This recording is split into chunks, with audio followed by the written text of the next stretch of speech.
if there's something that you've been wanting to try, whether it's skateboarding or knitting or I don't know, starting a series on TV or whatever it may be, starting a podcast or something, do it because life is too short. It really is too short. Let's go. Oh, you gotta watch it.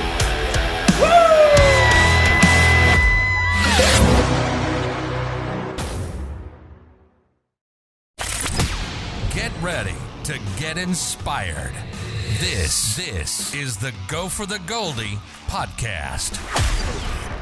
Hey there, welcome to episode 37 of the Go4TheGoldy podcast, and today I'm joined by yet another member of that infamous on-run crew. She's also a competitive Olympic weightlifter, and she's joining me from OKC across the Red River in Oklahoma. Elizabeth Lee, thanks for joining us tonight, Elizabeth. Hi, thanks for having me. I'm so excited. Yeah, me too, and I think a lot of people are as well because of that title, Olympic weightlifter. I think a lot of people are really interested to hear about this world. So, yeah, if you want to just kick it off with just a quick intro about yourself, we'd love to hear about you. Okay, well, my name is Elizabeth Lee, like you said. I am 31 years old, about to be 32, and I just started Olympic weightlifting just a couple of years ago. I think I just started my 4th year in training for Olympic weightlifting. A little bit of background information about me. I have never played a sport in my entire life, surprisingly and shocking enough. I did do a little bit of ice skating for about 3 months when I was a little gal. But my mom was a single mom, and fortunately we weren't able to financially afford it. So I had to stop. Fast forward a couple of years, I was interested in sports. I did athletic training in high school. And that was it as far as my athletic career until post-college when I started dabbling in boot camps because there was a Groupon for it. Loved boot camp, but then felt like I wasn't being challenged enough. And I had a friend who was doing CrossFit at the time, and I was intrigued by that. So joined the CrossFit community for about 4.5 years and hated the endurance stuff and loved the barbell. So I officially made the decision to switch over to Olympic weightlifting, and I haven't looked back. So that's pretty much me in a nutshell in my athletic career anyway. Wow, that's pretty. You just covered like your whole life in that span right there. That was pretty damn impressive. That was awesome. So you're from Oklahoma, or? Yes, born and raised in Oklahoma City. I think there was a brief time in my life where I lived in Wisconsin for a few months, but then we moved back to Oklahoma City. Yeah, so just this is all I know. I just know Oklahoma. Weird. Now, you went to college in Oklahoma then too? I did. So I grew up in Mustang, America, which is just a little suburb outside of Oklahoma City. Graduated there, which we were the Broncos, and then went to University of Central Oklahoma, which is in Edmond, another suburb of Oklahoma City, where we were also the Broncos, but with an H. And then got my master's there as well. So I have just been in the Oklahoma City area my entire life. And Mustang, you said Mustang, America. That's the name of the city? No, it's just Mustang, but I just say Mustang, America. I was going to say, that is, I mean, Mustang, Oklahoma, town. that's a cool name too. I mean, the Mustang Broncos, that's pretty funny. Yeah, yeah. I'm originally from Buffalo, and the AAA team there for baseball, they're called the Buffalo Bisons, and I'm always like, you might as well just be the Buffalo Buffaloes. It's like the same thing, you know? Yeah. Try to cover that up. Yeah. All right, so you said that you never really were like a sport person, and then because of the Groupon, you started doing the boot camp stuff. What you said boot camp? What do you mean by that? Like, what's that entail? Just a little traditional circuit style type of workout where for X amount of time you're at a different station, and then when the time is up, you go to the next station. Vice versa. I think it was always like an hour long. And like I said, I just found it on Groupon, and I even dragged like a friend to come with me at the time. I just always have thrived with being told what to do. Like I could never go to a gym and think, oh, today's arm day, I'm going to do this, this, and this. I just do so much better whenever I'm told, and I love getting a good workout in an hour. And so I really loved it. But like I said, I just then didn't feel challenged enough and wanted something more difficult.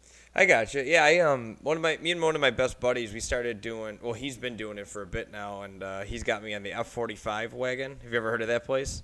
I have not. I've seen you post about it, but no, I haven't. Yeah, I'm a big fan of that place, but it sounds exactly like what you're talking about, where it's the foundation of it is like 45 on, and then it's interval training, and but Yes. I like what you're talking about. I love that idea too, because I mean I've been a traditional weightlifter my whole life. Like I go to the gym, but like I always have to have a plan, because I find if I go to a gym without a plan, I'm just walking around, and you don't realize how much time you waste just kind of randomly thinking about what you're going to do, next, or, you find yourself walking around or whatever. I like the in and out, work your ass off for the 45 minutes to an hour that you're going to be there. Because I was just talking about this today with someone. I was like, I don't get these guys or gals that go to the gym and they're like, yeah, I was there for 3 hours. Like, you definitely weren't working out for 3 hours. Well, unless they were chatting for a very long time. And that's me. Like, I could totally get carried away with chatting with someone about random things. And then by that time, I'm like, well, I'm over it now. I'm just going to leave the gym. So. Yeah. And that's exactly right. And that's, I hate that. Like, I'm going to sound like a jerk when I say this, but like, there's so many friendly people at my gym that like want to talk, and I'm just like, get away from me. Like, I want to hear, I'm here to work out. I have so many different things going on that like I want to maximize my time there. I want to be as efficient as possible. Oh, yes, I definitely can relate to that, especially with the weightlifting stuff. And we can go into that a little later. But yeah. So the boot camp stuff, because I feel like, so you said you didn't like the endurance part of that, right? That's what kind of like turned you off to it? Oh, in CrossFit, I hated the endurance stuff. The running, the rowing, wall balls are hard. I'm only 4'11", so wall balls are always hard for me. Even all the gymnastic stuff, like muscle ups, they were always challenging. I could do them, but it was very hard for me to learn. It took me a long time to learn because I didn't have those foundational skills, as an athlete growing up as a child. My body awareness, very poor. I've had to learn a lot. Are muscle ups those things where you like do a pull up and then like you flip over and like that's a bar muscle up, but then there's muscle ups on the rings too. Oh God. Yeah, that's like gymnastics. Yeah, that's wild. Yeah, basically. Yeah. So I always struggled with all of that. And I loved competing. The competitions are so much fun. I always did them every few months. I loved doing them on a team. And that was pretty much the only reason why I kind of stuck around with CrossFit, is because I knew I was okay. I was an okay-ish athlete. I loved competing, but then it just got to the point where I hated feeling like I was dying after every workout. Yeah, no, that's no. Are you competitive like by nature? Or is that in you? You like competing, or because I know you said you like the competition aspect of it. Yeah, that's a great question, because growing up, I can't recall if I was ever competitive in nature. Like a game of Uno, I probably wanted to win really bad, but I can't recall. I don't know. But I feel like maybe CrossFit kind of just brought it out a lot more, because I felt like I learned and discovered myself in a new way that I really liked, I guess. I mean, that's a great question. I will get back to you on that. All right. Well, I'll tell you, I mean, I love the way that you phrase that, because I mean, I'm one of these people that I've always been maybe not athletic, but I've always been an athlete. You know what I mean?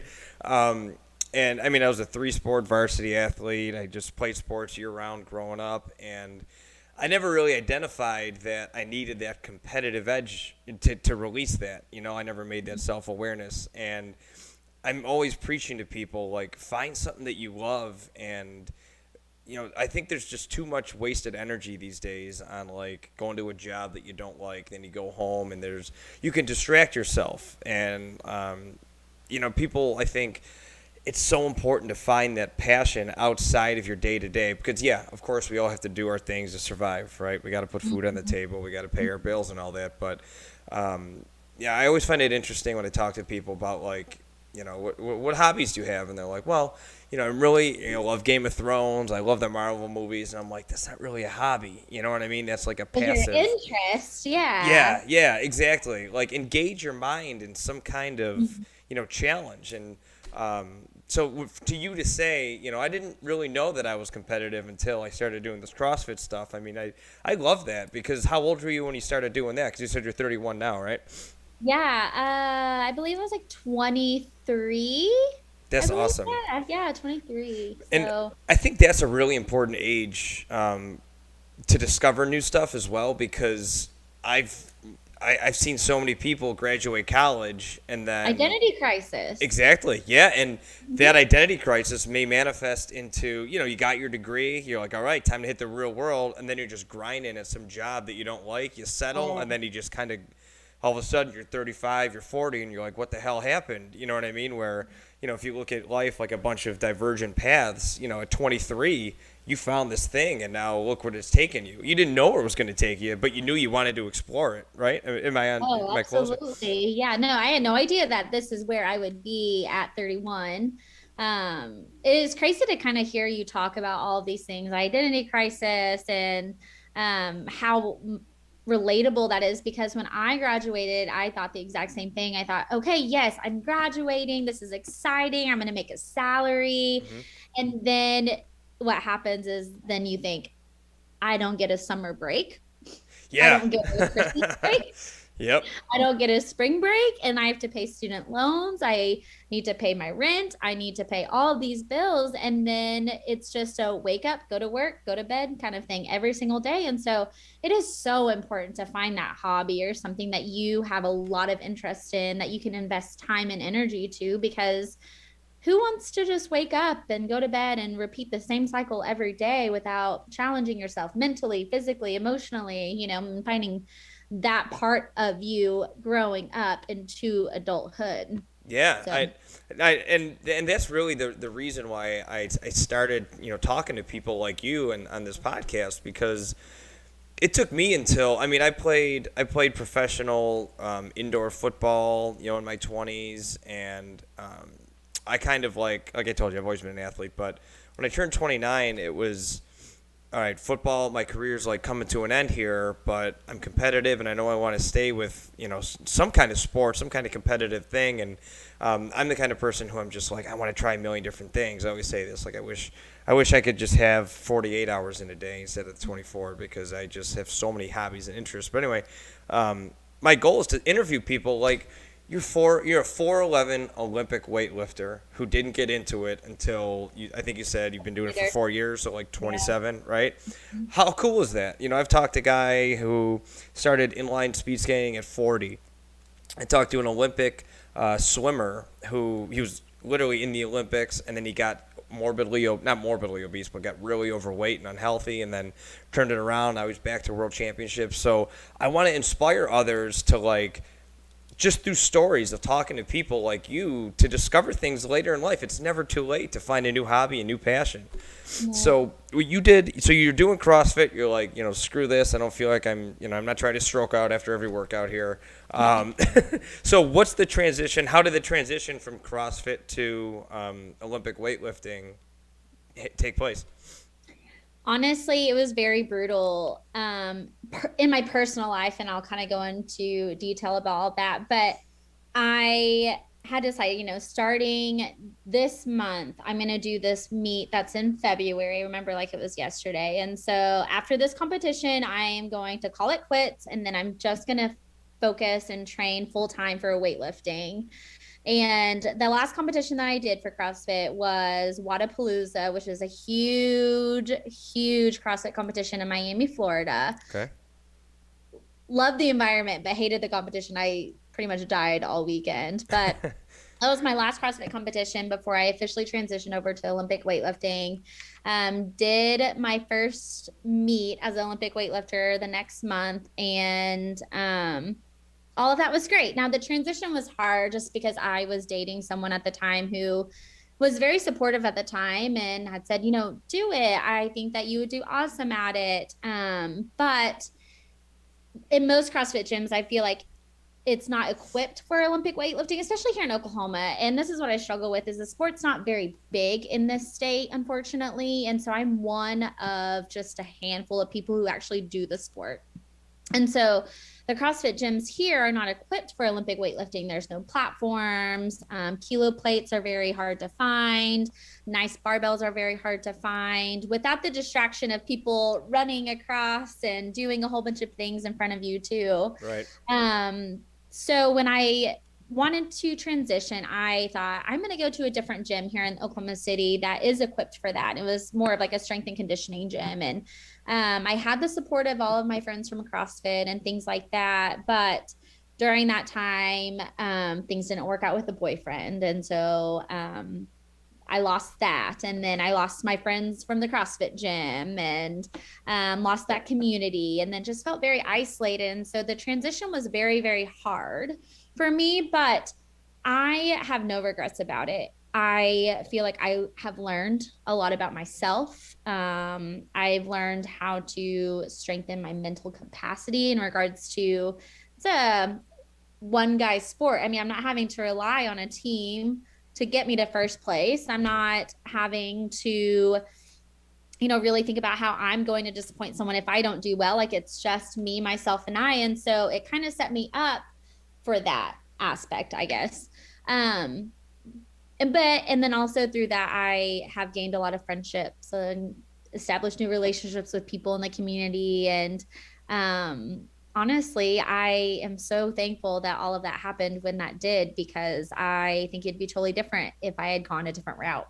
Yeah, and change is always hard. I mean, Change is so hard. And I Yeah. feel like in your 20s, you have adult friends that you make through a gym and then you lose them. And then you kind of go through another identity crisis of like, who am I? Am I making the right choice? Am I doing the right thing? Am I making a stupid decision? Should I have stayed? Should I have gone? So many different questions. Yeah, and I think people who don't go to gyms, and it doesn't matter what kind of gym it is, whether you're talking like a CrossFit gym or like, I go to the Cowboys practice facility here in Texas, and like my buddy, the F45 guy, this is his second last week. We go to the 5 a.m. class, and he's like devastated because he's been grinding every day, 5-6 days a week at 5 a.m. With the same group of people, and he's moving, and it's like you said, it's tough. He's probably never going to see these people really again. Yeah. I mean, it's really the common bond that you have, but they form a very big part of your life and motivation and kind of holding each other accountable and just that camaraderie of seeing each other at the gym. Yes. So Yeah. I get what you're saying there. So, but congratulations, because change, like we were just talking about, obviously is very hard, and I think that discourages a lot of people. But on the other side of that is some really exciting, cool stuff. Yes, absolutely. I agree with that. So I was going to tell you too, before I forget to mention, shout out to Shay and Nick. I'll send you their links on the side here. They're two of my friends. I'm originally from Buffalo, New York, and I worked with the Shay in our run specialty store. But she is a shorter, badass weightlifter like yourself. And she's opening up, I think their plan is to open up a gym here in Frisco. Her and her boyfriend are both in the military, and they're badasses. And they when they were down here last time, they actually were gonna go to a competition here in Fort Worth. So once they get that up and running, you're gonna definitely have to because Oklahoma City's not that far from here. No, what is it, like 3 hours? Yeah, you're definitely gonna have to make the trip and meet her, because from what I understand, I think the community is pretty strong in Dallas. Yes, it is. Yeah. Yeah. Yeah, so you have to come and check out her gym once they get it up and running, because she's pretty badass. You have to start following her on Instagram and stuff. Yeah, I was gonna say, give me her handles so I can. I will for sure. So let's get back to, so you made the switch and you're at this new gym, and then what. And I guess for those who don't really know, why don't you go ahead and explain a little bit about the difference between, like what Olympic weightlifting is and, what CrossFit is, and like why they're different, or why there's crossover at a gym, like you said. Okay. Yeah, so CrossFit includes a lot of different modalities. You have the gymnastics piece, you have the Olympic weightlifting piece, there's rowing, like I said. It's functional fitness, and that is what a lot of people refer it to. And CrossFit's pretty much just like the label of gyms. I don't know. I don't even know how to better explain that, other than that. It's like the brand, right? It's branded by Reebok. Yeah. Yeah. And then there's gyms underneath it. And then you can either decide to have the branding as part of your name, or you can kind of isolate yourself and just have a functional fitness gym where you basically do a lot of CrossFit style workouts. But Olympic weightlifting is a piece of that. And oftentimes people, when I say, oh, I do Olympic weightlifting, they automatically assume I do powerlifting. And it's funny, I'm on Hinge. And so I basically wrote, Holla. I basically wrote that I do Olympic weightlifting. And then in parentheses, I have like, it's totally different from powerlifting. Google it or something like that. I don't know. But anyway, so powerlifting, you have the squat, you have a bench, and you have a deadlift. But Olympic weightlifting or Olympic style of weightlifting is the snatch and the clean and jerk. So I do the Olympic weightlifting side of it. So there's no squatting or deadlifting at all in the Olympic stuff? No. I mean, we might have that in my training program. But overall, the two movements that we do in competitions are snatches and clean and jerks. And a clean and jerk, I get this confused sometimes. So which one's the clean and jerk? So snatch is you have a bar and it's basically a wider grip on the bar and it goes straight from ground to overhead in one movement. Gotcha. The clean and jerk is a more narrow grip, kind of like what you would do for a bench where your hands would be placed. And you clean it up to your shoulders and then you have to somehow get it overhead. So those are two different movements. Oh, okay. I see. Yeah, I always like, and going back to the CrossFit stuff, you know what I always wondered is you see the professionals, you see them on TV, and they look like fake, like how jacked some of these guys and girls are. Yeah, it's ridiculous. But I always wonder because obviously that takes years and years of training and dedication and tuning in your diet and all that stuff. But for the average person who goes to the gym and does 100 deadlifts at 135 pounds, it's hard to keep your form. And I always wonder, are there a lot of injuries? Did you see a lot of injuries with people just being exhausted trying to crank out these multiple reps? Yeah. Oh, absolutely. And I would say the CrossFit gym that I was at, they are actually pretty well known in the area. They have multiple locations, even one in Colorado. And they do a great job. Their coaching staff, amazing people. They make sure that everyone's safe through all of the workouts. But I will say CrossFit has a bad rap of having a lot of injuries because of poor coaching or things like that too. So I would say probably the piece of advice is if you are at least a bit interested in CrossFit, just do the research and just make sure that you're going to a gym where the coaches are definitely well known or they are very proficient in movements and things like that too. Yeah. I actually have two friends that are starting CrossFit and they're doing an onboarding class. So they are doing 12 classes to prep them before they go to an actual CrossFit class. Oh, that's cool. Okay, yeah. See, I think that should be a requirement. I like that a lot because I see in my gym there's a whole area, and a lot of gyms have this where it's the area where there's all the functional type stuff and it's conducive to that type of training. But you see a lot of these jamokes that just go there and just try to show off. And they're doing the Kipling pull up where you kind of Kipping, yeah, where you're just kind of going back and forth, yeah. Yeah, and I'm pretty uneducated about that world, and I don't live in that world, but I'm watching him I don't think that's right. Or you haven't even seen the butterfly pull-ups too. That's another style of pull-ups as well. So yeah, you see these people, and I'm I don't think you should be doing that, but who am I? Right. So you start doing the Olympic training or the Olympic weightlifting, and so what's a training regimen like that? Do you how did you just start? I don't know. How did you start? I guess start, yeah. Okay, so while I was at Wadapalooza, I knew at the time that I wanted to switch. And so I knew that there was going to be a coach there that was going to be doing a presentation about Olympic weightlifting and some cues and corrections and things. And I thought, I'm going to go watch and listen to him because I knew him. He was well known. His name is Danny Camargo, and he was Maddie Rogers' previous coach way back in the day. Forgive me. Who's Maddie Rogers? She's actually an Olympian. She just got named to be on the Olympic team for this summer. Hell yeah. Okay, cool. Yeah, so she has been training for quite some time, and she was well known back in the day for, because she was so close to making the Olympic team back then. But I listened to this coach at this seminar and I thought, I want him to be my coach. He just sounds like he knows his stuff. He sounds very dedicated to his athletes. And I saw what he did with Maddie, and so I thought, if I'm going to start, I need to invest. I need to make sure that I have a coach that invests in me. And like I said, the sport in Oklahoma is not very big. And so at the time, it was very difficult to find a coach that I felt like could take me to the next level. So I reached out and we got connected. I became a remote athlete. And what that meant is that he would stay in Florida where he lives, and I would be in Oklahoma, and he would send me programming. I would send him videos so that he could provide cues and corrections and things like that. And I love that the world is like, there's so much of that in the amateur athletic world, where you have these like coaches that are remote, but I just love that, because I think back in the day, coaches could bamboozle you, like if they were local and they didn't know what they were doing, and you just I love that though. That's really cool.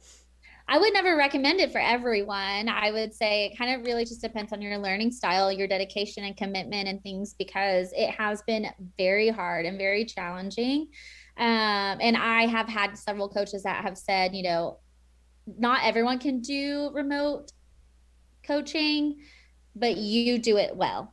So It is very hard. And I think my number one recommendation is, if you are going to start the sport or considering it, start with someone local. So that way they can have good eyes on you. They can watch every single movement. That way they can correct things right then and there. And you're not having to wait a whole day or a couple of hours before you know what you could have done better or done different and things like that. Because it's all technique. I mean, it is very much all technique, and it is very frustrating whenever you can't nail that technique in a session. And so as a newbie, I would definitely say find someone that's local to get eyes on you first. So. Gotcha. Okay. So you started with this guy, and then... Oh, yes. Started with him. He was amazing. He was my coach for 3 years, basically. And then I just felt like I needed something more individualized. So when he programmed for a group at Hull. And I felt like I have X weaknesses. Like my lower body is very strong. My upper body is very weak. I knew a lot of these things about myself and felt like I needed something more individualized. So now I am with a different coach who's out of Michigan. And I'm also a remote athlete there too, but that has been a huge game changer. And I will tell you, invest in a coach who believes in you and encourages you and is everything that you need. Like if you could date a coach, you would want to date around to find the perfect coach for yourself. It's just like learning styles and relationships and personality differences and things like that really, really make a difference in a coach-athlete relationship. So it's not like a one-to-one thing where it's like, well, this person is an Olympic weightlifting coach, so they'll be a good fit. It's, let's talk about our goals. Here's my experience. Let's hear about your experiences. My goals are this. Do you think this is realistic, and all that kind of stuff?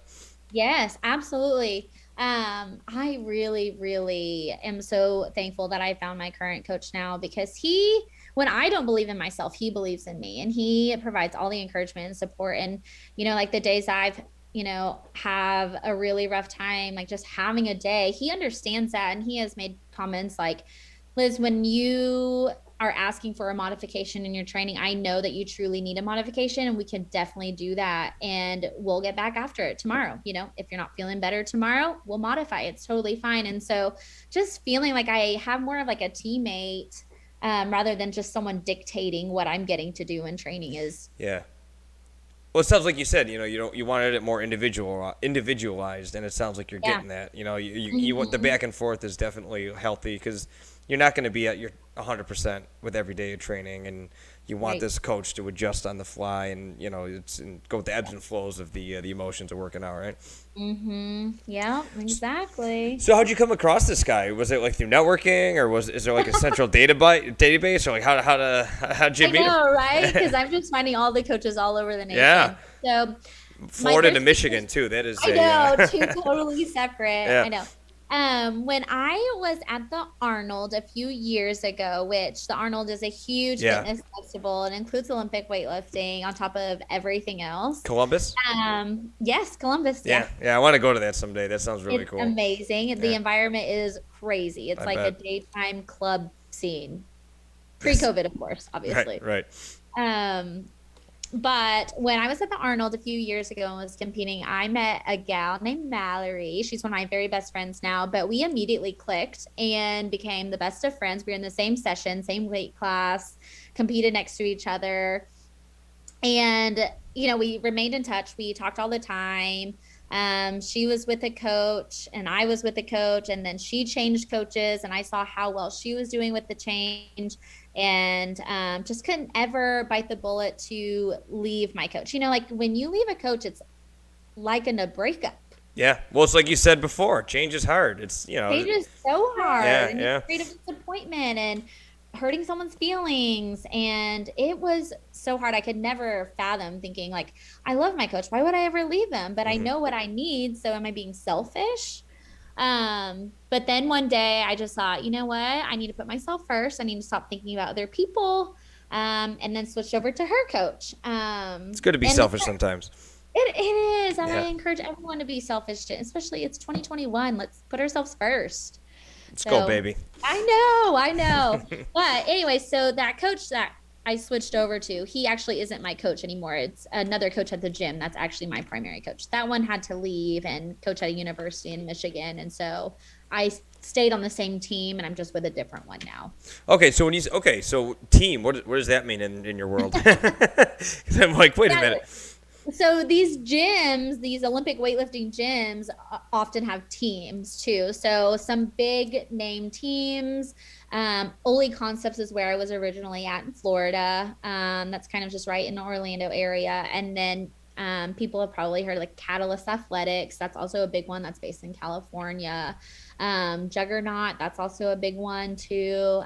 There's lots of different teams. So whenever people come to compete, they are often a part of a team, or they are unaffiliated. They either probably train by themselves or they're coached by a significant other or something like that. Is there a benefit to being a part of a team, or is it more like the support system that you have there, or what's the point of being Not on so a much team? the benefit, just the camaraderie, the team support. Sometimes teams, they might be on the same programming. They probably often train together at the same gym at the same time. Gotcha. Obviously, since I'm a remote athlete, I always train by myself. So, so not so much a benefit as there is just being a part of a group cohesively. Gotcha. Okay. So what's a day like? What's a typical, what's your regimen look like as far as your workouts go? Is it daily? Are you there, doing these same movements all the time? What's the structure of your day to day like? So I train 4 times a week. I've done everything from like training 5 times a week, doing double sessions in a week. But I feel like with my body, I do best at 4 times a week. So I train Monday, Tuesday, Thursday, and Saturday. And I work with my coach and let him know and communicate what I feel good in, what I don't feel good in. We both know and understand what my weaknesses are and how we're going to attack those in a cycle. My cycles are typically 4 weeks long right now, and I've done everything from like an 8-week cycle to a 12-week cycle. But I really love these 4-week cycles. When we say cycle, what does that mean? So a cycle, typically my coach will program out a whole cycle. So he'll program out 4 weeks, and typically it's the same workout every week. It might differ in percentages or, mostly just percentages. So I will. When you say percentage, like it's to max, right? So it's like 100% to max, 80% to max. Is that what you're talking about, or? So like 75% of my 1 rep max. Gotcha. Okay. Yep. So I'm trying to think, what did I do on Monday?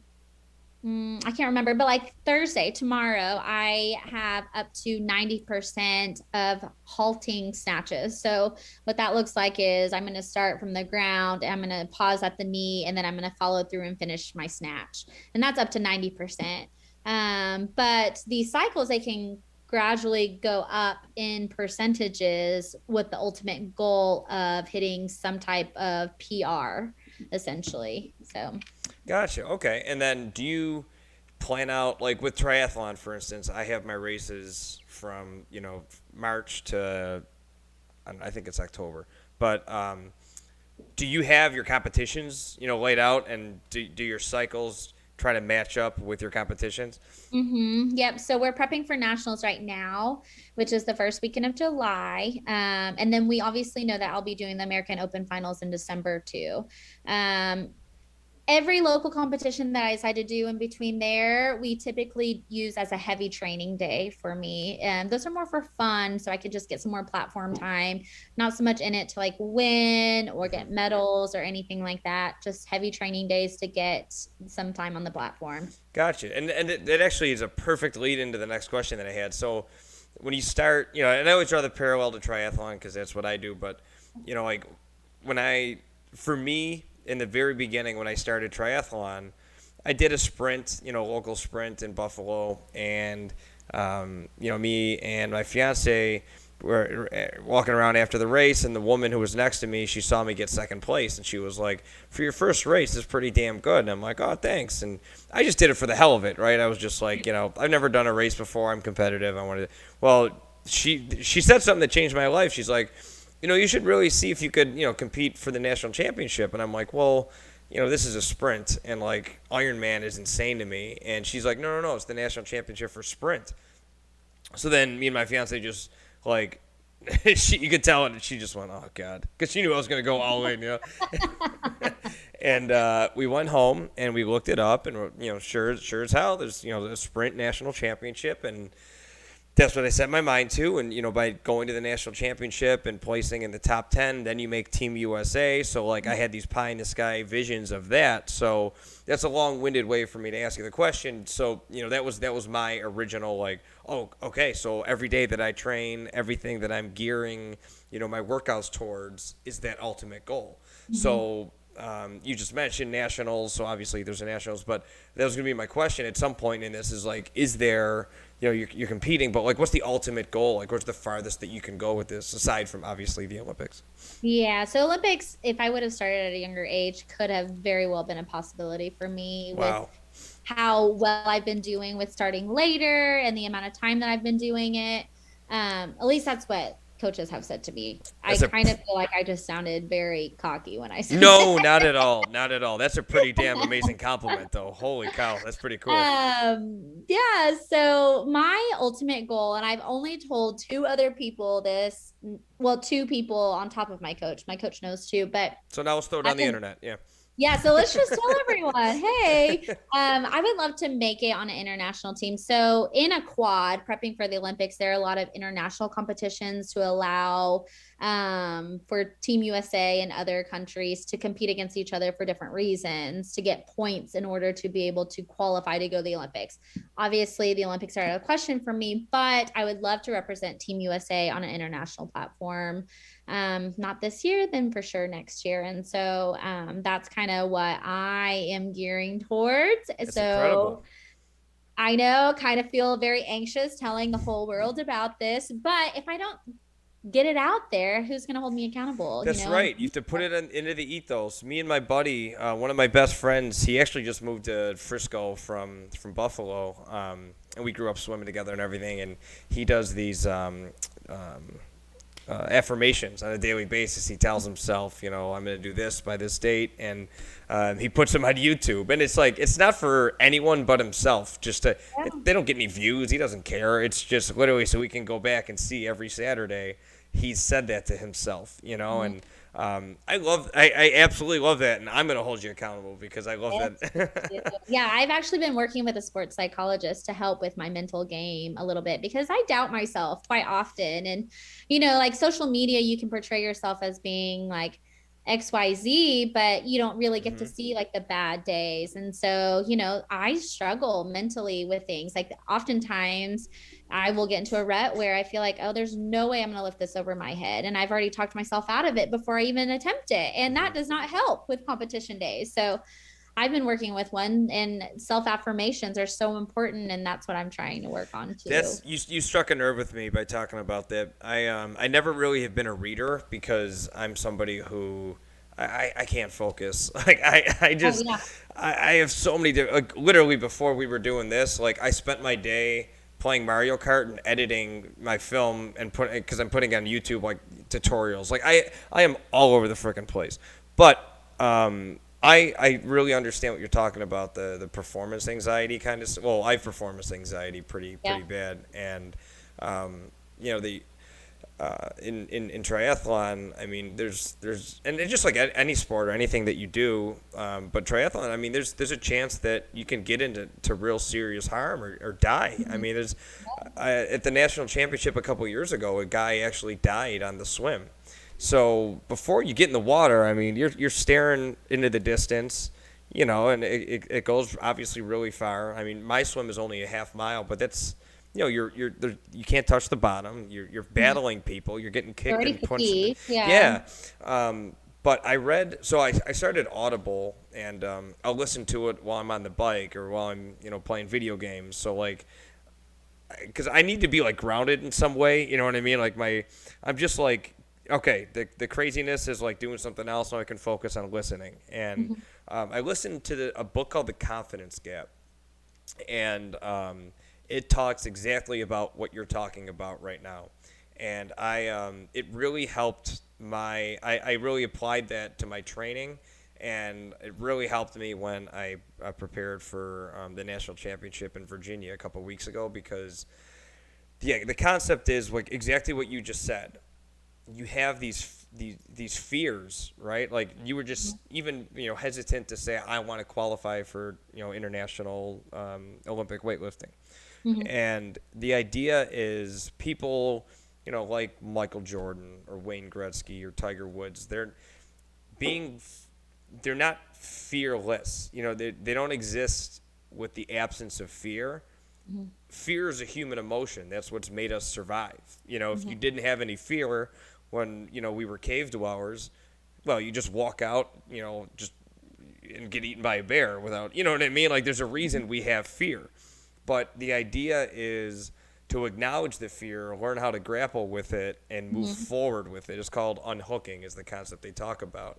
Oh. Yeah, so like I literally on the way, and it's on video. I made a little video of my competition in Virginia, the national championship. But I'm walking to the race, and I said I'm acknowledging the fear, and I'm unhooking from it right now. And it's like no one would know.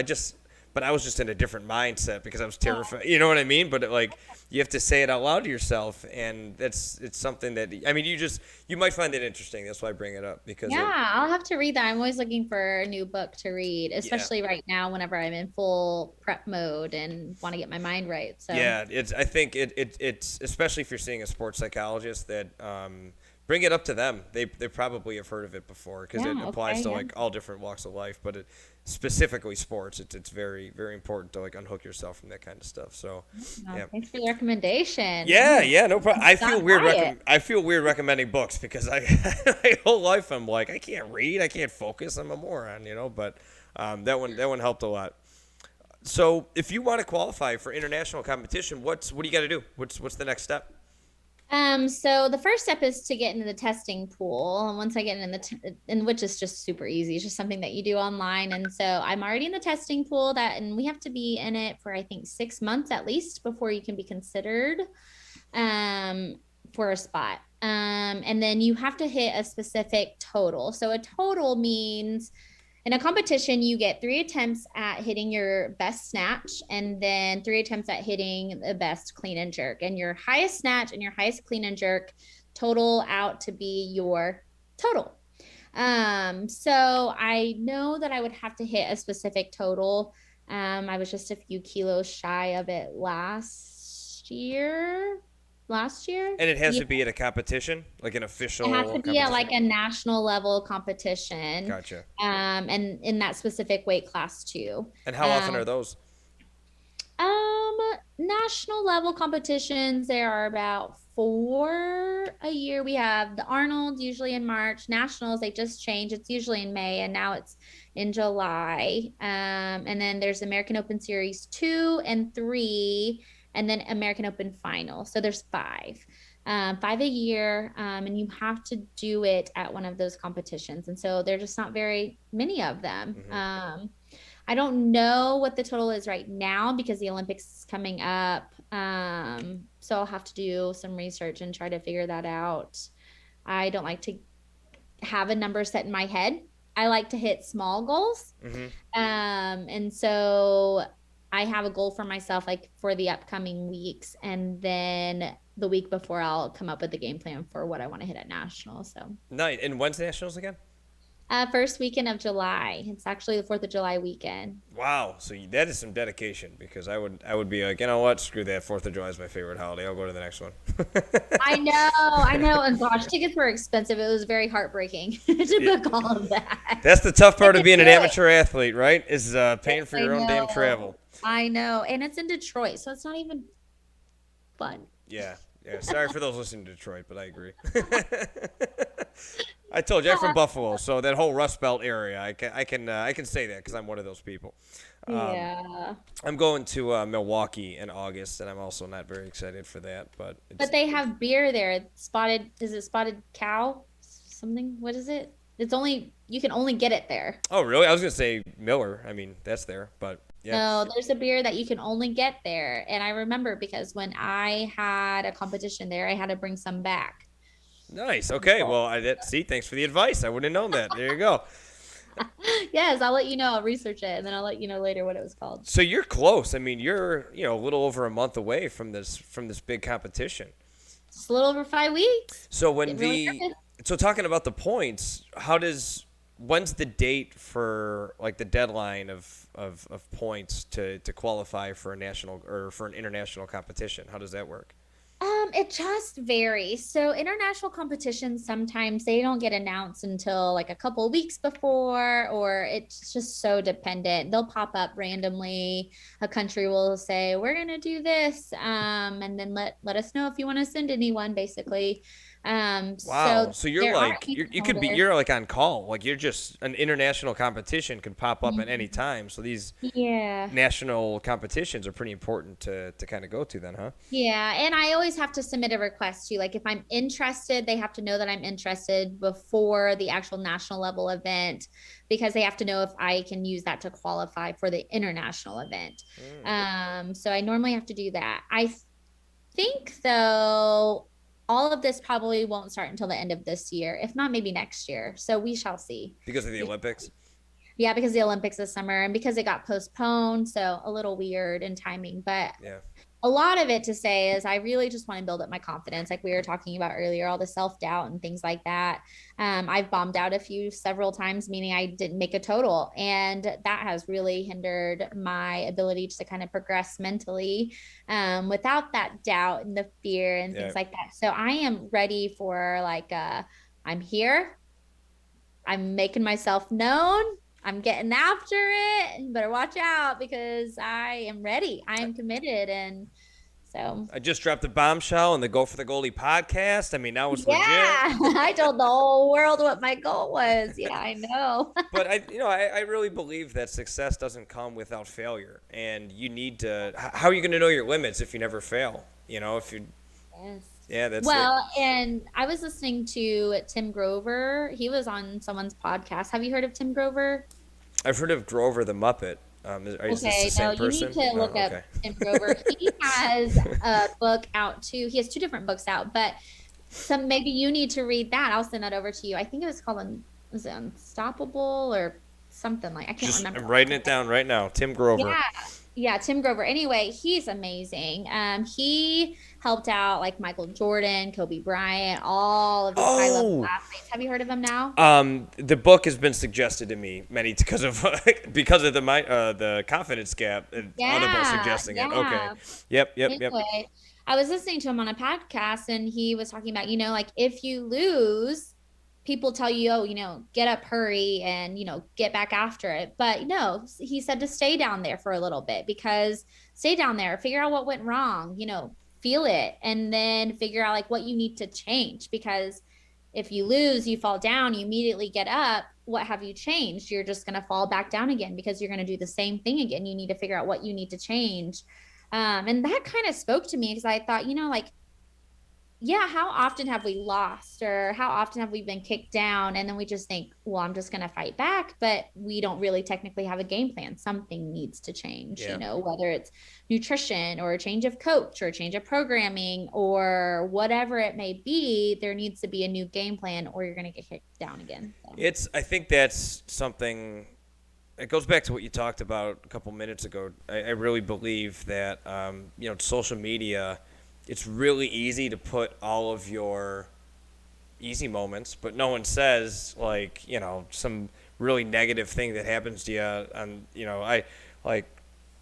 it's easy to build this like alter ego of yourself on social media, and the more you go down that road, the more it becomes like a bit of a house of cards. People have this idea of what you are, and you create this anxiety and pressure on yourself to be that fake person. Mm-hmm. And it's really, really hard to take a look at yourself and kind of look at your weaknesses. I think it's painful. Mm-hmm. It's like you said, like if you fail, it is easy for you. I love that idea, that concept. It's why did I fail? No one thinks about that. It's just I'm going to try again. Right? Right. Yeah. I'm going to try again, or I'm going to try harder, but how and why? Yeah. So important. Yeah. That's really interesting. I like that a lot because that's, I was just talking about this with my fiance the other day. It's, with the show or like with anything that I do, on streaming, I look at old videos of myself because you have to. And I look at old videos of myself. I'm like, oh my God, what the hell? Like, I can't believe that that's the same person. And I'll look at videos in a year from now and say the same stuff, And it's just, growth is a constant reflection on, who you are, not only your strengths, but your weaknesses as well. And Gary V, do you know Gary Vaynerchuk? Gary V? No. He's a real popular, like, I don't know how to explain him. He's from like Eastern Europe, like one of those Eastern Bloc countries, and his parents, came here, and he helped run his father's wine store, and he's like a billion-dollar genius marketing guy, whatever. But something that he says is counterintuitive. He's like, double down on your strengths. He's like, screw your weaknesses. He's like, whatever your strengths are, just. You don't have to be like, if you think about it like a video game, like attributes, you know what I mean? Like you're not trying to have all the best attributes. Like just have one of those go all the way to the end, And I thought that was an interesting way of looking at it too, because a lot of people not waste time, but like some things just may never click for you, and that's okay. Just double down on those really successful things that you do and keep going in that direction. And for every piece of advice you hear, you could find another piece of advice that's the exact opposite, right? You got to figure out what works for you. And Right. that's the challenge of life, I guess, in a nutshell. I know, like life isn't challenging enough. Yeah, that's right. You think the age of information would make us smarter, but I think we're all just more confused and bewildered. You are not wrong. So let me ask you this. So aside from like all your training and everything that you do, what's diet and nutrition like for you? Is that something that's really important in that world? Oh, yes, because weightlifting is a weight class based sport. Oh, I didn't even think about that. Yeah, okay. Yeah. So actually, I'm starting my cut this week, where I'm dropping back down to close to what I need to weigh in. So I compete at 55 kilos, which is 121 pounds. Let me see. I'm really happy that I got you on the show this week, because when you're cutting and, when you're limited that diet. Hangry. Yeah, that's right. Yeah. So it's 121 pounds. That's what I weigh in at. So we weigh in 2 hours before competition. So I really have to dial in my nutrition these next 5 weeks to make sure that I am very, very close to 55 as much as possible. There are things that we do to get ourselves to the lower weight class, and I would never recommend this to anyone unless you are competing like at the national level or elite level or something like that. But water loading, water cutting, that's something that I've done multiple times. Spitting, getting all the saliva out as much as possible. Wow, so you're really cutting it like. Yeah. Wow. Yeah, because you train at a heavier weight because you are building more muscle and you feel better and you're eating more and things like that. And you're only at that weigh-in weight for a 1 second just to step on the scale. Once you step off the scale, it's game on. Pedialyte, all the food, Kind of like So UFC, right? Isn't that like similar to the same concept? Like that yeah. that weigh-in moment is like crazy important, and then from there Yes. to you got to refuel and replenish and all that. Yes, exactly. Yeah. Yep. So yeah, I've got to dial it in, no more eating out, no more guesstimating on things, no more alcohol, unfortunately. Oh, brutal. I know, no more cookies either. Ooh, no. So, Oh boy. I know. So, but I actually sit pretty low, so I'm not too worried about it. But So when you say sit pretty low, like pretty close yeah, pretty relatively close to to 55 kilos. Yeah, especially men, they sit higher. And I don't know what it is about dudes. God bless women and female health and hormones and all that stuff that we get to go through, and you guys don't have to. But That's right. to drop weight like that, and for females, it's like, well, how was your sleep? How much water did you get? Are you PMSing right now? Where are you in your cycle? Yeah. Have you had your period this month? It's like so many different things. And so it is harder for women. Yeah, that's tough. There's a lot of hormones flying around in there, so God bless it. So, what is a diet like? Like what I mean, is it I know you said you got to dial in and no more estimating, so I'm assuming you use some kind of like calorie counter. Yeah, Or... I do macros. I count macros, and I actually work one-on-one with a nutrition coach too, who I've been working with for 3 years actually. Cool. Yeah, she's amazing. So yeah, just dialing in. I try to eat less processed things, and I try to really, when I have to do more lower carb days, I really time my carbs around my training so I feel my best with my training and not having to really resort to just eating nothing around training. I'm actually getting to eat a lot more food nowadays than I was in the past. So God bless that. Thank you very much for that. So my cut's really not going to be brutal at all. It's just I have very bad FOMO, and I have the whole like when the weather is nice, I want to have a drink on the patio kind of thing. Yeah. And so that's really the hardest part. And saying no to friends. I'm so social, and it's just so hard to make plans with friends and have to say no. Yeah, I get it. I definitely get it. I have I'm doing a charity stream on my bike behind me Friday morning from 4 to 7 a.m. And I'm a bowler, and tomorrow is my last week of bowling, which is like the fun week where everyone basically just gets hammered. And I have to sit there stone cold sober because I'm going to get like 4 hours of sleep because I just come home, sleep, and then wake up and ride the bike for 3 hours. Yeah, so you But, totally get it. hey, we're athletes, right? That's the life that we chose, Yep, So yep. we know what the other side of it feels like. And if I didn't get that feeling, like the sadness of not, like you said, saying no to friends or not going out. I mean, that's if I did that and gave up the feeling of after a competition, I mean, I'd give up that feeling after a competition for the world. I mean, Right. Yeah. Do you ever have people who are like, well, why don't you just have fun? Why don't you just let loose? Like, Constantly. Yeah. oh yeah. Yeah. Oh, that's, I think, the hardest part as being an adult athlete is hearing the feedback from people with those kind of comments. It's just hard, Yep. No, I get it. I like this week, usually I go to the gym pretty early, but this week has been an exception with my buddy. We've been going at 5 a.m. every day. So, you have people like, come on, let's go out. And I'm like, I don't think you get it, like what waking up at 4 in the morning feels like. Because, you may have seen 4 in the morning from the other side, but like waking up and going to a workout, that is not easy to do. So, But, you hope it pays off and you do it in good faith. And I no doubt you're going to kill it. So when you eat, what typically what's a diet like consist of for you? Do you have like 3 meals, or is it like small meals throughout the day, or are you gorging in the morning, or like what kind of stuff do you follow?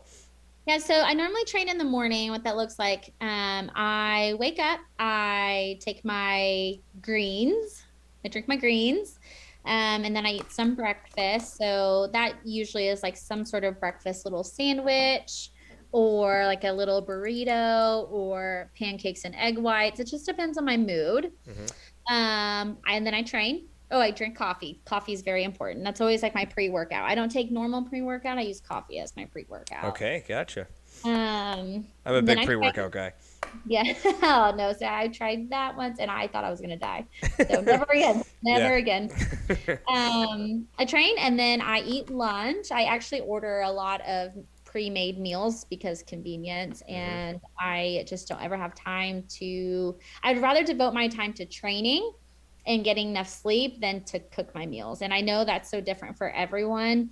I did the whole meal prep thing for a very long time and just got burnt out. And I just felt like convenience was much better for me in this time of life right now. Hmm. So I will eat one of those meals for lunch, and then normally in the afternoon I'll have some sort of snack, whether they're like Cliff Bars, bananas, fruit, things like that. And then dinner time, which you saw earlier when I was stuffing my face, but normally I've just been eating some kind of carb, vegetable, and chicken, just something plain. I will have like a protein drink after my workout too to replenish my muscles, and creatine to help with building of the muscles. What kind of protein do you like? So I use Ascent. Have you heard of Ascent? I have not. No. Yeah, Ascent. I use this like lemon flavory kind. I don't know. No, I lied. I'm on vanilla bean right now. I've never heard of a lemon protein because usually it's like Yeah, a milk it's base or lemon something. sorbet, I think is what it's called. Mm. But yeah, I'm on vanilla bean right now. So I use Ascent. Ascent's actually a sponsor of USA Weightlifting. So there's like a little discount code, and actually it's sold in Whole Foods. So if you ever need a change, you can go to Whole Foods and they have it there, or So, Amazon. what I like to do is on every episode, I put links to your social media and anything that you reference. So, if you have a discount code or something, like send it over to me, and then I'll put it in the notes. So anyone who's listening to this or wants to try it out, they can use your stuff. So yeah, send that to me when we're done. And yeah, that's awesome. Very cool. Yeah. So with what how many just out of curiosity, how many calories a day do you typically shoot for, like normal, and then when you're cutting? Um, right now I'm about like 1900 calories. So a little background information about my nutrition journey. So back in the day, like what the Arnold, I after my breakup and everything, all the stress, my body was not cutting any weight, and I was down to like 50 grams of carbs and 45 minutes to an hour long cardio sessions just to lose weight to make it in the then 53 kilo weight classes. The weight classes have changed since then. And that was the most awful experience of a weigh-in I've ever endured in my entire life. Like literally trying to pee every little ounce out of me. I didn't even make weigh-in the first time. I had to go back in the sauna several times. It was Jeez, awful. that's intense. And so bad enough that that was my last period I got for a very long time. And I got Wow. shingles. It was awful. Wow. Yeah. Yeah. Try going to a bachelorette party right after with shingles. It was miserable. Oh my God. Very Yeah, that's miserable. wild. Holy shoot. Yeah. So it has taken me almost 3 years to repair my metabolism in my body. Mind you, I've had multiple competitions in between that I've had to cut for. And so COVID was actually a huge blessing in the sense that I got to gain enough weight for my body to stabilize and heal. It's kind And of like a so, pause for you. I mean, it oh, was, absolutely. Yeah. yeah, Cause I didn't have to cut weight for anything for this last year. And so it allowed my body to just not feel like it was hungry all the time and not in yeah, starvation mode. And so I had to, as weird as it is, I had to gain weight in order to go back down in weight.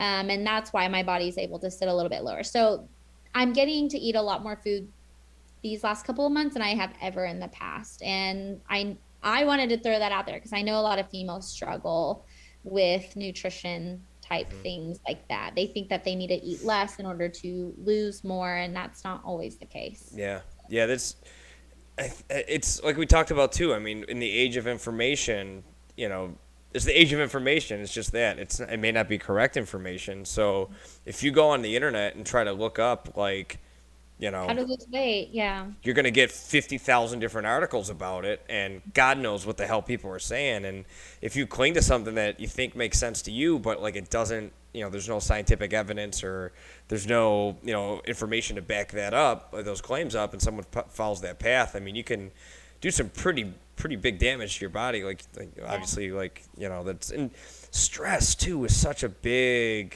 influence on your health, and people don't Yeah. realize that.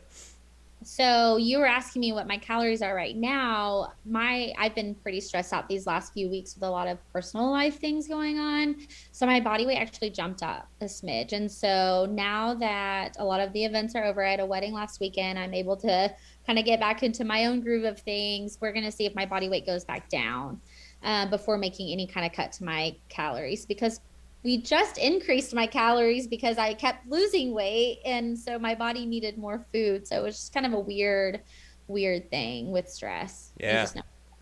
Yeah, it's crazy to hear how in tune you are with that kind of stuff, though. That's a lot of time and dedication. So there's no doubt in my mind that you make Team USA. You got this. Thank Yeah. you. So outside of this world, that obviously you're on the show that you want to talk about and all that, but like outside of this world, what's your life like outside of training, and what's your work like? What do you like doing for fun? What are your hobbies and your interests? Yeah, well, I'm a speech language pathologist. I actually am going into my 8th full year of being a speech pathologist, which is crazy to me. But I work with kids. I love the kids. My biggest passion, though, is feeding and swallowing therapy. So just the kids that are like picky eaters, getting them to eat a variety of different foods, but also the ones that just have trouble with chewing and swallowing and things like that. And so I really, really love working with that population. I have a lot of kids that have autism, some Down syndrome, the typical developmental disabilities as well, and then the traditional articulation, the R's and the S's and things like that. So that's my job. That's what I identify myself as outside of being an Olympic weightlifter. Other than that, though, like I said, I love getting a nice little bevy out on a patio. But I say I'm an introverted extrovert. Like I thrive on being around a whole bunch of people and I get energy from that. But man, I do love like some alone time on the couch too. So, Yeah, I identify myself the same way, so I definitely uh-huh. understand what you're talking about there. Yep. Do you feel like as you've gotten older that you've become more introverted too? Because I totally have. So I'm an only child, and I have always just entertained myself. So Mhm. I always have appreciated my alone time. Like I know it sounds really nerdy to say, but like video games like helped raise me, because when I was in my room by myself, like I didn't have any brothers or sisters that to wrestle with or whatever. So like I go to school and go to whatever sport, and then I come home and I just have hours like by myself. So like Mario was basically like my brother growing up. So I always like that. I was talking to my buddy about it. We were playing the Nintendo Switch the other day, and we were playing Super Mario World, the Super Nintendo version of Mario, and he's like, I think he's 26 or 27, and I'm 34, and we were playing, and he's like, dude, you are like ridiculously good at this. I'm like, I've been practicing for literally 30 years, so it's I better be good at it. yeah, that's right. But I enjoy my alone time. So I've always been a loner, but I've always been I call myself kind of like a social chameleon, in the Mhm. sense that like it was either, you know, as an only child going to school, I didn't know what to expect. So I had to figure out how to fit in. And that trait has just kind of always followed me Mhm. in my life. So I love being around people, and I love, the social interactions. I love going out. I go out all the time, and Mhm. all that kind of triathlon. The community is very social based and all that kind of stuff. But I'm perfectly fine sitting on the couch on a Friday night as well. So Yeah. yeah, yeah, Mhm. I definitely understand that. So for you, just go nuts this weekend, and then you'll get it out of your system for the next month. I know that's why I had a wedding last weekend. And so I was like, this is my last fun weekend. I'm going hard. I'm going home next week and I'm just going to head down, eyes forward, getting Yeah. after the training. And so you were in that wedding? Yes. Whew, it was a long weekend. So Oh, I they're so looking damn forward to exhausting. doing nothing. I know. Oh, good for you. Yeah, you deserve it. When you were in school this year, or are you in schools? Like when you No, say you work with kids? nope, no schools for me. I used to be. I did a little bit of contract work in schools, but no, I'm not in schools anymore. So is it like you go to an office every day, or do you work remotely, or how's that work? Yeah, so I was at another job where we did a lot more teletherapy because of COVID, but right now I'm actually getting to go into the homes, I'm getting to go into daycares, and then we have a clinic where I can actually have clients come to me too. So I'm getting a plethora of different options That's there. great. Yeah, and that's a pretty damn rewarding job too. Yeah. And I get to make my own schedule. So for once in my life, I can make training a priority. So I don't schedule anyone in the mornings because that is my time. And I don't like to be rushed with training either. So I don't schedule anyone till 12:30 or later. That's incredible. That's oh So, man, that's the dream right there. oh my gosh, Congratulations. I Yeah. can't even, I know, I'm so much happier. And we were talking about stress earlier. So end of January, I actually got fired from my last job.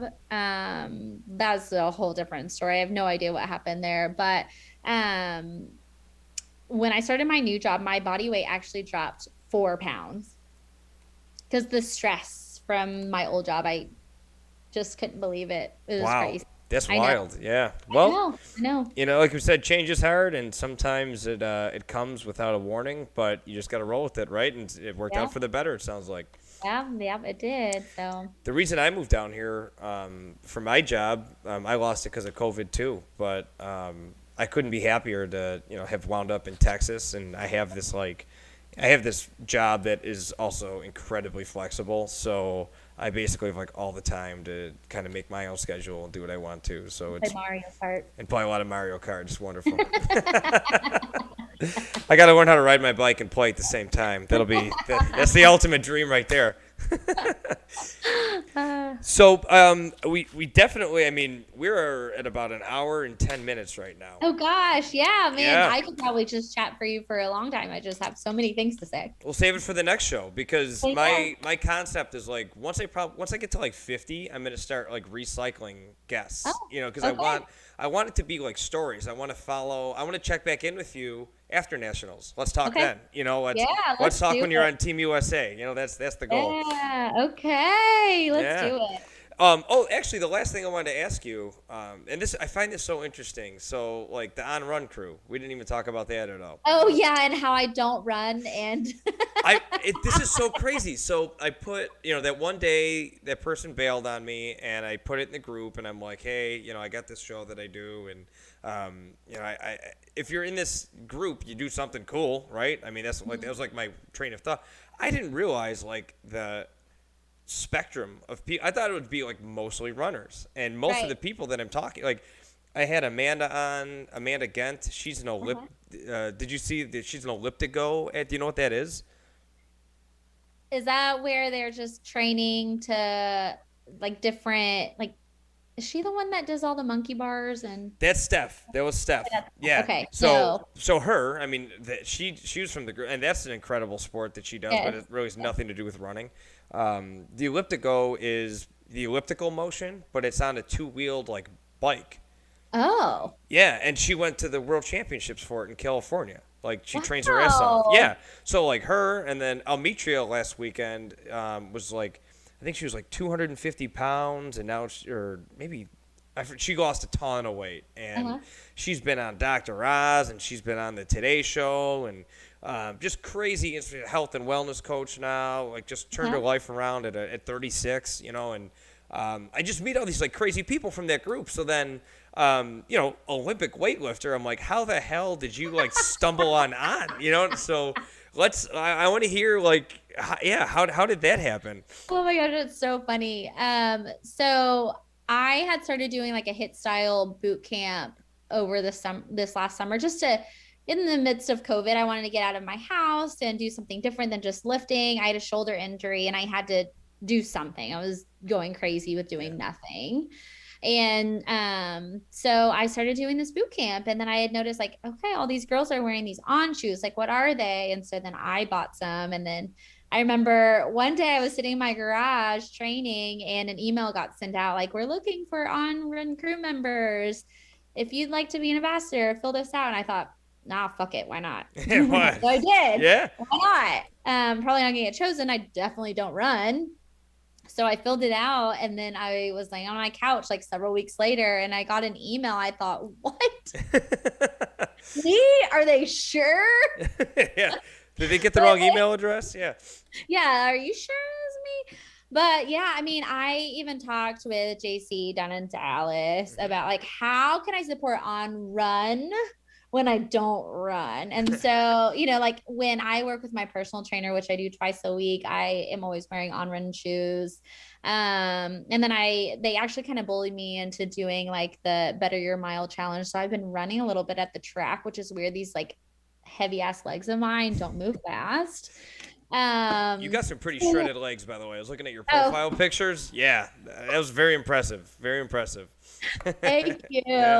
Yeah, they aren't fast out. They can jump high, sprint fast, but not long distance. Not even miles, very hard.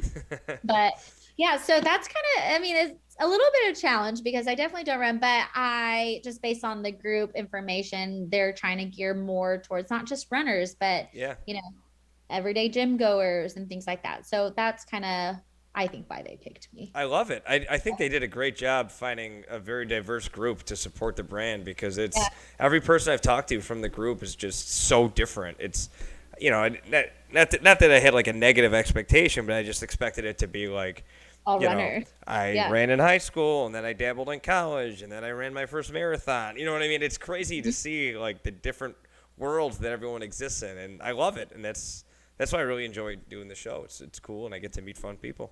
Yeah. So we shall see. What's your favorite shoe? What do you wear? Because I'm such a stylish kind of gal. The Cloud Novas are, I don't know, I love those. They're pretty sweet. I like those too. I am wanting to get the new color waves so bad, and so I'm holding out on them. But I love those. We just got that email about the new and improved limited edition ones. Yeah, those are sweet. Yep. Those are really freaking sweet. So I might have to consider that too. I don't know. We shall see. Yeah, I really have to tell myself, like, listen, man, you got like 45 pairs of these damn things. You don't need to buy any more, you moron. I know. It is an addiction. It's like, we get to wear them and support them and show off. And why could I not wear them and have to advertise them? I have to get them. Oh, so. Yeah, that's right. That's right. You can convince yourself that you need them, and it's like, I love the brand and I'm a big fan too, but it's so cool to see what different people do with it. Yeah. So the last thing I'll ask you here, I always like to give the floor to, my guests to say anything, because like we talked about right before we came on, I don't prepare any questions. I didn't know what the hell we were going to talk about. I didn't know where it was going to go. So you may have had an idea of where you wanted it to go and we didn't go there, whatever. So, any advice to anyone who's starting off in weightlifting or, life lessons that you learned with sports or just life lessons in general, any advice that you would dispose? This is all you. Oh, man. So coming from a gal who grew up in a very difficult childhood, single parent home. My dad was not a great person. And actually, to be honest, and just to be completely honest with the whole world, since that's what I'm doing today, my dad was actually in a drug ring and he got sentenced to prison for 13 years. And so I struggled with that through high school, the important years of life where you're supposed to, look forward to college and being an adult and things like that. And I didn't have my dad around for all of that. And so I think that's why I've really, really become so much in love with weightlifting, because I feel like I'm actually doing it for myself. And because, it's like I'm making myself proud and I'm not doing it for anyone. And it's to show like, hey, just because I came from a tough childhood and because my dad's not a great person, I can do things. I am not going to go down the pathway of not doing anything. I'm going to do great things in this world, and I'm going to change lives, and I'm going to inspire people, and I'm going to do good in this world. And so I think that's why I've really fallen in love. And so my advice is, if there's something that you've been wanting to try, whether it's skateboarding or knitting or I don't know, starting a series on TV or whatever it may be, starting a podcast or something, do it, because life is too short. It really is too short. And for someone who started Olympic weightlifting at a later age, if I can do it, truly anyone can do it. So I think that's really well said. And I appreciate you being so open. To be transparent, I lost my father at 29 to drug and alcohol abuse as well. Or not as well, but, Yeah. It's That path, yep. yeah. So it's tough to kind of talk about that stuff sometimes, especially on the internet. But Yeah, but like it burdens you and Yeah. it kind of interferes with your mentality as an athlete. And I think the more Yeah. that we talk about it, it becomes more freeing. Yeah, You know, I agree. I've told the story a million times, but my dad, right before he passed away, bought me my first triathlon bike. So that's kind of like what really every ride I do is just like, well, I I just wouldn't. get goosebumps. Yeah. So that's I think everyone's got a story to tell, and that's another reason why I want to do it. And you have a very inspiring story, and that's really the whole core of this show. So I appreciate you taking the time to come on, and look forward to having you on again. And we'll see you on Team USA. Yes, thank you. Thanks for having me. Absolutely. Thanks for watching.